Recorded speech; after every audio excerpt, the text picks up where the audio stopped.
Почнувани добар ден, ги следите вестите на Канал 8.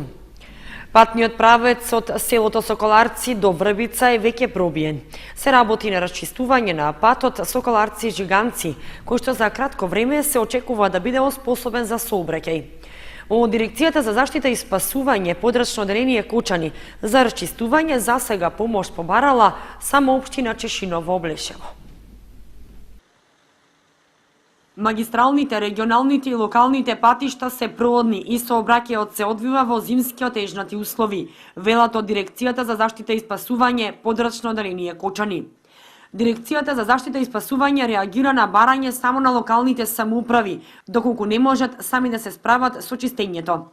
Таква помош побарала општина Чешиново-Облешево за расчистување на непроодноста на патните правци од селото Соколарци до село Врбица и од Соколарци до село Жиганци. Вчера побара помош општина Чешиново-Облешево за патниот правец Соколарци-Врбица и Соколарци-Жиганци. Значи некој дирекција кога локалните самоуправи ги искористат сите можности на делување и не може да се справат со настаната ситуација, тогаш делува Дирекција за заштита и спасување, која во моментот има ангажирано механизација на потегот Соколарци-Врбица. Во сега од синоќа тој правец е расчистен и денеска се работи на делницата од Соколарци до Жиганци. Инаку, овие села беа одсечени од општинскиот центар Чешиново-Облешево, односно во текот на вчерашниот ден, патниот правец кон селото Жиганци беше пробиен од страна на општина Пробиштив, додека од кочанска страна се работи денеска. Николов додава дека и тој патен правец за скоро време ќе биде способен за сообраќај. Инаку, Дирекцијата за заштита и спасување им стои на располагање на сите три општини – Кочани, Зрновци и Чешиново-Облешево, а за расчистување на патните правци кон планинските села под Осоговијата, досега општина Кочани нема побарано помош. Информацијата е дека сите патишта кои водат кон планинските села, а кои што се асфалтирани, се исчистени, а непроодни се само патиштата кон селата кои што не се асфалтирани. Поради дефект на машината за чистење снег, отежната сообраќајната комуникација на градот Виница и населените места. Опасно е движењето и во високите зони од градот. Дел од населените места пак целосно одсечени. Минус 16 степени е дневната температура во Виница, а нокните се за 10 степени пониски од дневната.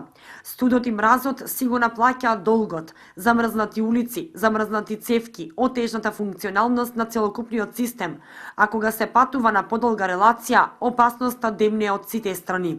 И машините не се адаптирани на овие температури, па не се за изненадување и дефектите. 16 годишната старост на машината за чистење снег на јавното комунално предпријатие Солидарност 2 дена ја блокира работата на оваа институција. Од текот на вчерашниот ден, нашето специјално возило за чистење снег имаше дефект. Во текот на вчерашниот ден, возилото успеа само да стигне до малите Софинци и Саихци, додека не успеа да стигне до селото Трсино.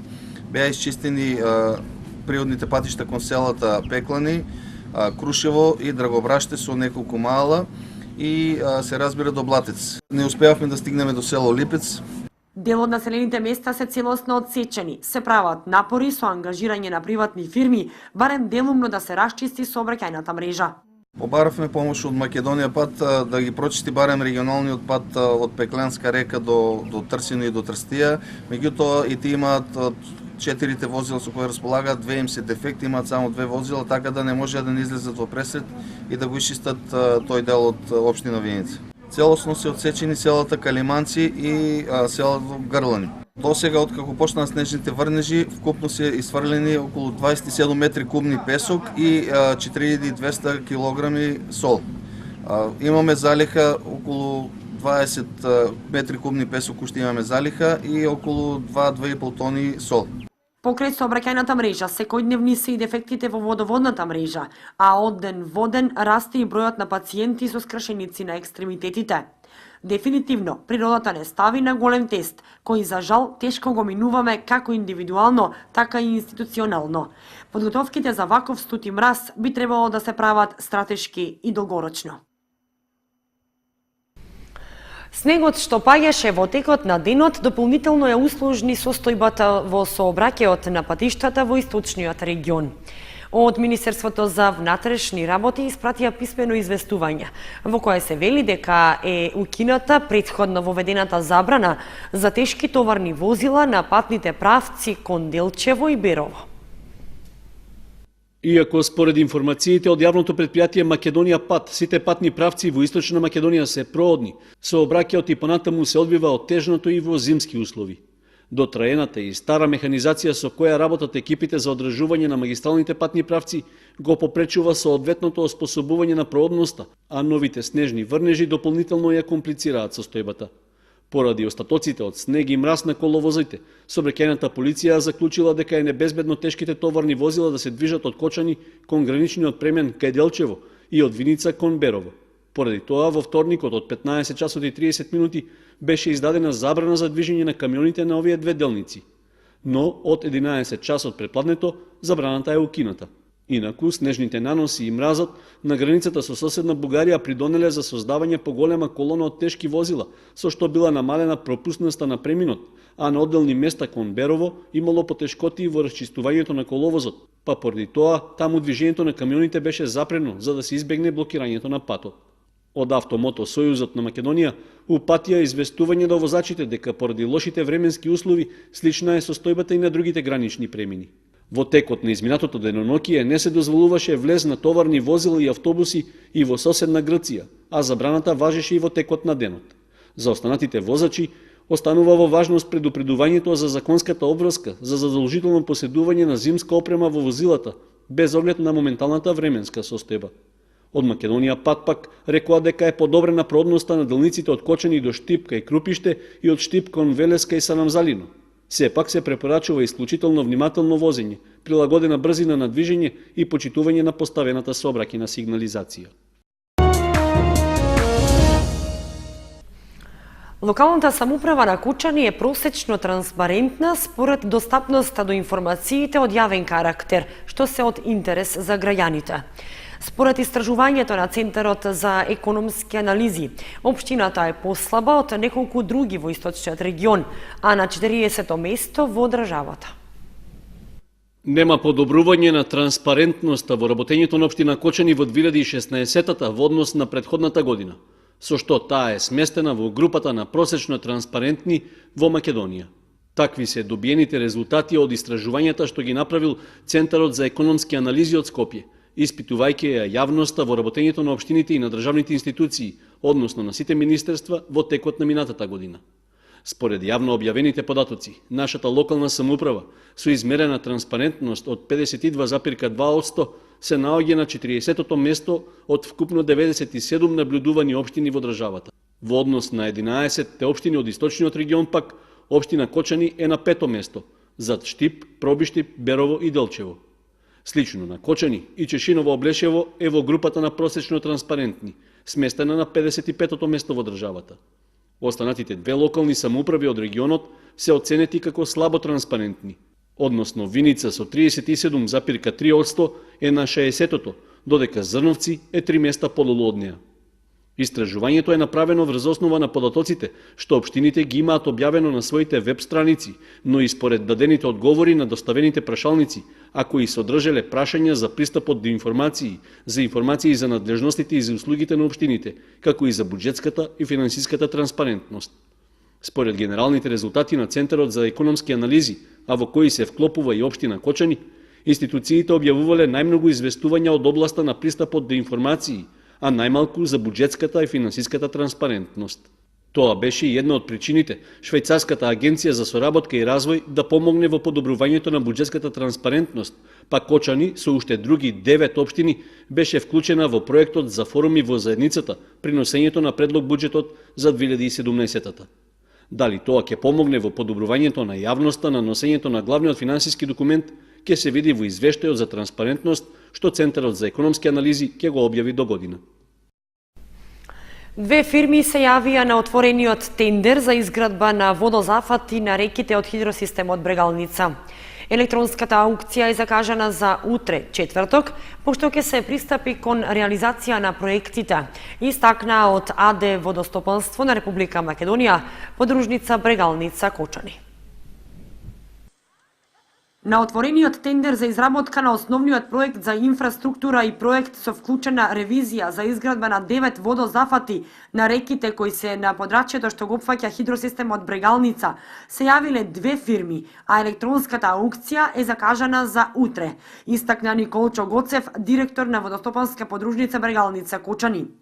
Имено, јавното предпријатие Водостопанство на Македонија, подружница Брегалница од Кочани, на планот на подобрувањето на земјоделските потенцијали, а со цел да се обезбедат потребните количини вода за наводнување на земјоделските површини во регионот, планира да изгради 9 водозафати на реките кои се на подрачјето што го опфаќа хидросистемот Брегалница.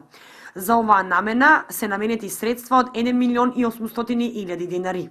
За 9 типски захвати на за фаќање на проточни води на реките кои што се на територија на подружница Брегалница.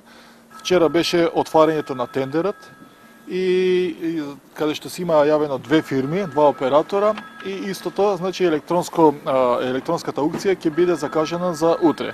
Откако ќе заврши аукцијата, откако значи ќе заврши пријавата, ќе биде доделено на која фирма ќе ги изработуваат проектите, ќе бидат ревидирани и исто на исти начин кога ќе заврши целата процедура, ќе се пристапи кон нивна реализација.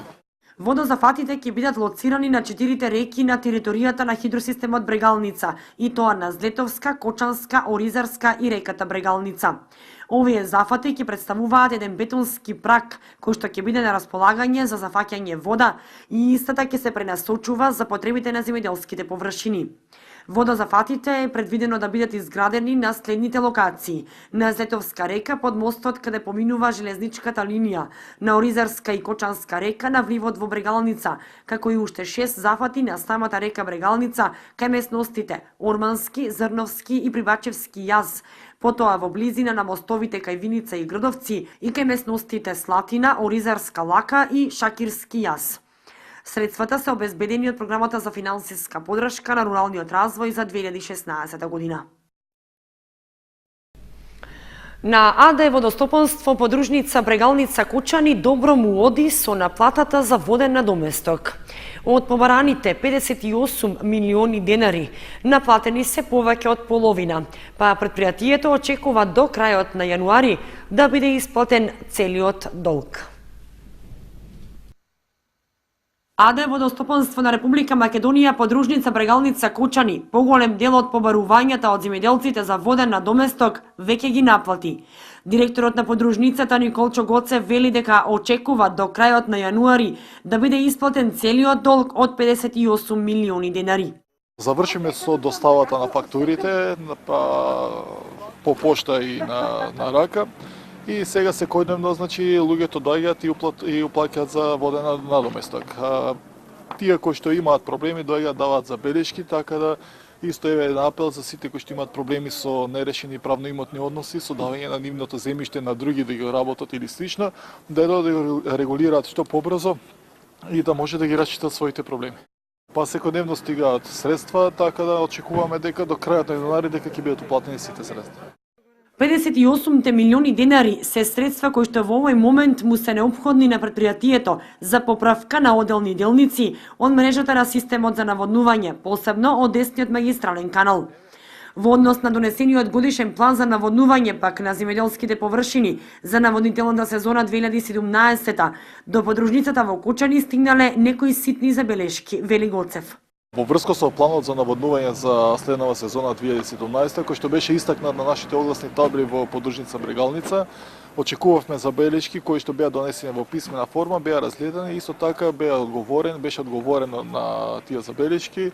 Истиот план беше претходно план, значи го истакнавме официјалниот план и со тоа веќе е официјализиран, го имаме истакнато и по местните заедници.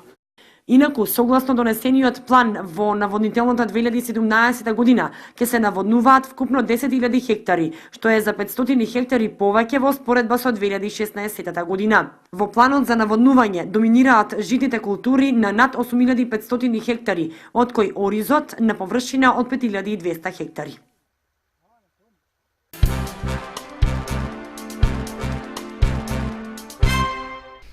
Основното училиште Гоце Делчев од Виница го објави тендерот за избор на фирма што ќе го врши превозот на учениците во тековната година.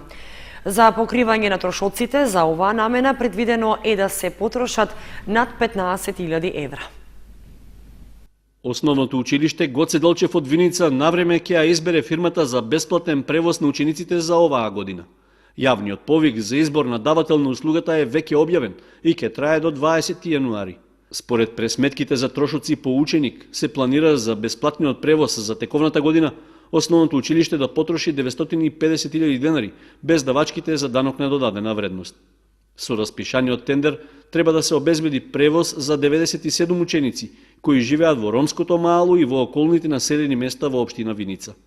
Релациите на кои ќе се превезуваат учениците се групирани во 6 линии.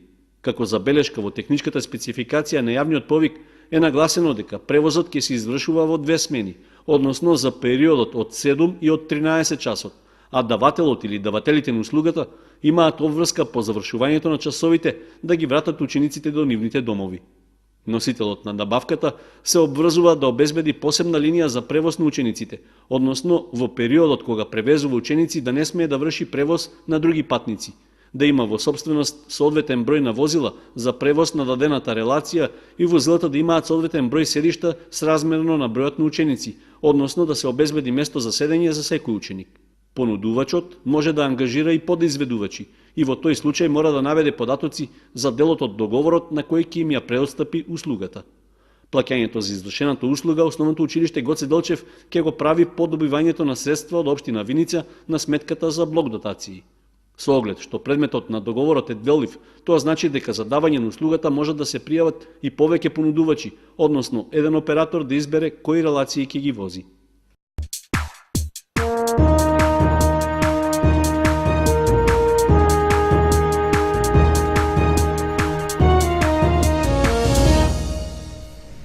Следува информацијата од спортот.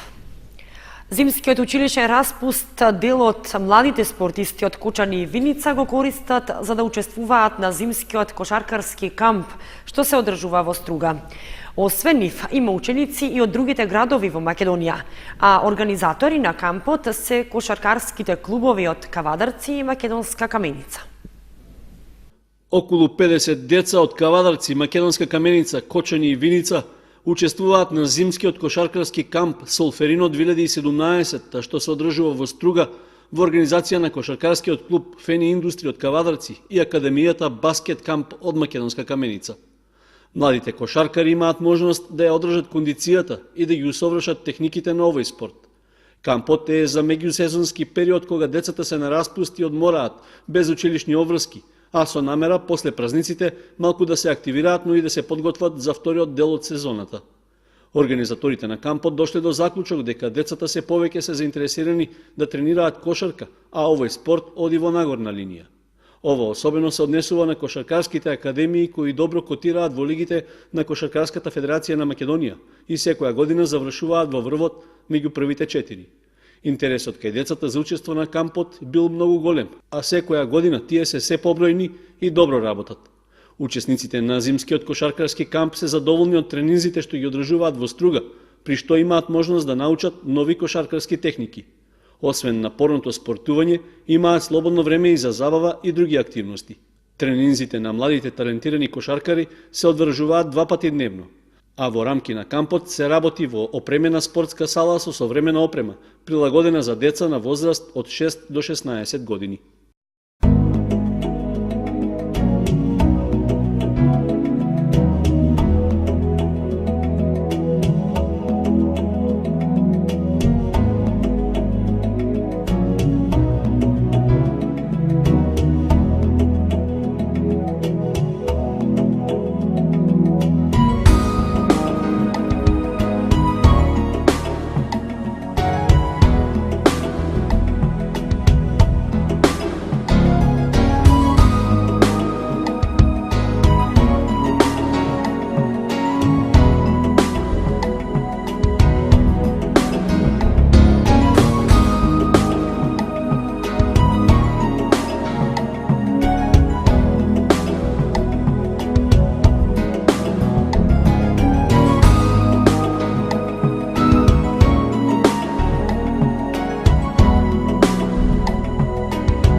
Почитувани, со прогнозата за времето ги завршуваме и овие вести на Канал 8. Имајте пријатна вечер. Довидување.